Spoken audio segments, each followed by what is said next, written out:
પંચાયત સમાચાર 24 માં આપનું સ્વાગત છે। ઝાલોદ બસ મથક પર કાળઝાળ ગરમી વચ્ચે પંખા અને ઠંડા પીવાના પાણીની સુવિધા શરૂ કરવા એસટી તંત્રને અપાયું આવેદન। ઝાલોદ શહેરમાં દિન પ્રતિદિન વધી રહેલી અસહ્ય ગરમી અને કાળઝાળ તાપ વચ્ચે એસટી બસ મથક પર મુસાફરો માટે પાયાની સુવિધા ઉપલબ્ધ કરાવવાની ઉગ્ર માંગ ઉઠી છે।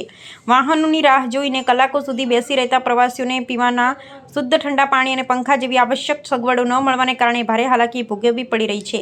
ઉનાળાનો આકરી ઋતુમાં લોકહિતના ગંભીર મુદ્દાને ધ્યાને લઈ સ્થાનિક અગ્રણીઓ દ્વારા એસટી પ્રશાસનને જગાડવા માટે લેખિત રજૂઆત કરવામાં આવી છે। આ લોક સમસ્યા અંગે આમ આદમી પાર્ટીના ઝાલોદ 130 વિધાનસભા મત વિસ્તારના પ્રમુખ અનિલ ગરાસિયાની આગેવાનીમાં ઝાલોદ એસટી વિભાગના મુખ્ય વ્યવસ્થાપકને એક સત્તાવાર આવેદનપત્ર પાઠવવામાં આવ્યું। આ રજૂઆતમાં જણાવ્યા અનુસાર હાલમાં સૂર્યદેવ કોપાયમાન થયા છે ત્યારે બસ મથક પર મુસાફરોના આરામ માટે મૂકવામાં આવેલા મોટાભાગના પંખાઓ બંધ હાલતમાં પડ્યા છે।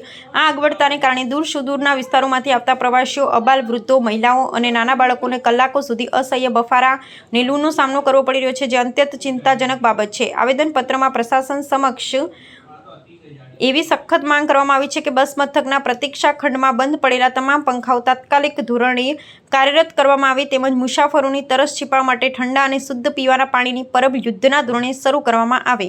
જો આગામી દિવસોમાં મુસાફરીની આ પ્રાથમિક સુવિધાઓનો સત્વરે પુનઃ શરૂ કરવામાં નહીં આવે તો જનતાના હિતમાં ઉગ્ર આંદોલન કરવાની ચીમકી પણ ઉચ્ચારવામાં આવી છે।